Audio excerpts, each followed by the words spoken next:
Olá, sou Marina Dias de Braga, aluna da Universidade Estadual da Paraíba do Campus 5, projeto CNPq-PIBIC. O título do meu projeto é Relação da Sociedade com a Natureza. O intuito do meu projeto foi entender essa relação que a sociedade tem com a natureza, uma relação um pouco tóxica um pouco grave e interdependente.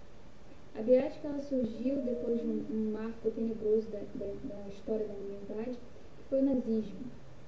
A bioética ela é um campo interdisciplinar do conhecimento direcionado à garantia da sobrevivência da humanidade frente aos riscos causados por ações humanas e por desordens naturais. A bioética ela mescla a ética com a biologia. Ela tenta fazer uma ponte dessa ética com pesquisas clínicas, com as pesquisas da ciência. Essa obra foi escrita em 1970, publicada em 1971 por Van Potter.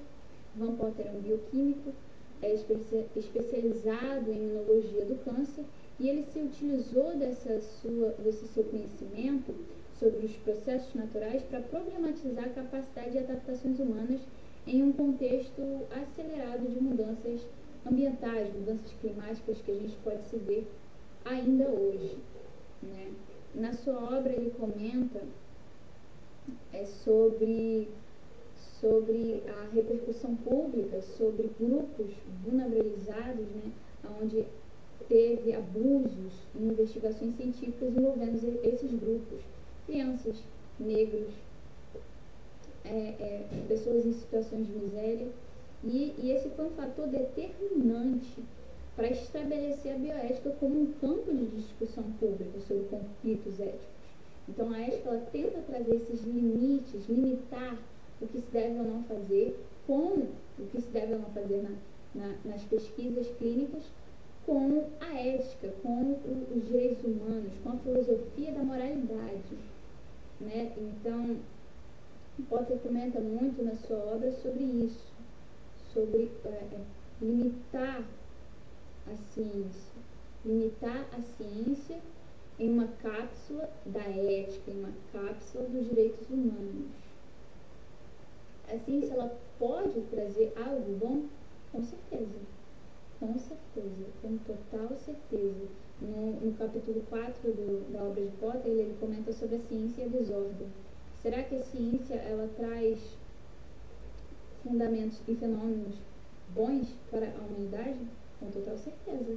Com total certeza a gente pode ver como, por exemplo, a tecnologia, o avanço tecnológico trouxe uma grande facilidade para a humanidade. A gente pode se comunicar com qualquer pessoa, em qualquer lugar. Então, claro que a ciência pode trazer coisas maravilhosas para os humanos. Porém, contudo, consequentemente, a ciência também pode trazer coisas destrutivas, fenômenos perigosos. É por isso que a gente precisa de uma ética, e a bioética vem para isso, para limitar essa pesquisa destrutiva, essa ciência que pode levar a consequências destrutivas, como, por exemplo, a criação de bombas nucleares. A criação de bombas nucleares se utilizou da ciência para isso. Infelizmente, não é algo de se orgulhar. Bomba nuclear traz momentos tristes e tenebrosos da nossa história. Eu li sobre o nazismo, alguns relatos sobre o que acontecia, algumas pesquisas que aconteciam no campo de concentração, feita com humanos, né? Tinha um doutor chamado Joseph Mengele. Ele fazia pesquisas com doenças infecciosas sobre outras raças que eles denominavam, né, ciganos, negros, judeus, sobre esses humanos, para ver se os humanos poderiam avançar, evoluir sobre essas doenças. E foi tenebroso, né? A metodologia do meu trabalho foi ler sobre a obra de Van Potter, né, Bioética, Uma Ponte para o Futuro, e também foi utilizada a obra de Michel Foucault, A História da Sexualidade, volume 1, A Vontade do Saber. uma frase que resume muito, uma frase de Foucault, que resume muito a sua obra, é fazer viver e deixar morrer. Né, como o poder político tem influência sobre o corpo humano. E na obra ele relata muito como o lucro está acima do valor da vida. Como o poder político ele se utiliza desse poder absoluto que ele tem sobre a massa, utilizando ferramentas de alienação sobre a massa da sociedade para impor e influenciar com seus pensamentos sobre a sociedade. Então, a gente pode analisar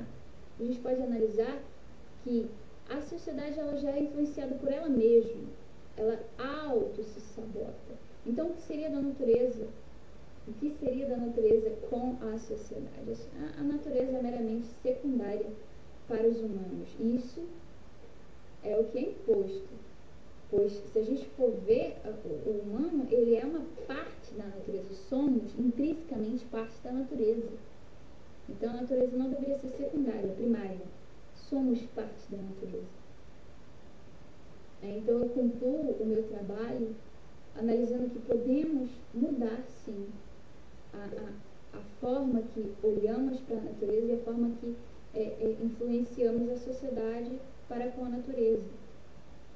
Podemos mudar, podemos fazer mudanças em políticas públicas, em políticas ambientais, melhorar a conscientização ambiental e trazer uma melhora sustentável para a nossa vida, melhorar a nossa relação que temos com a natureza.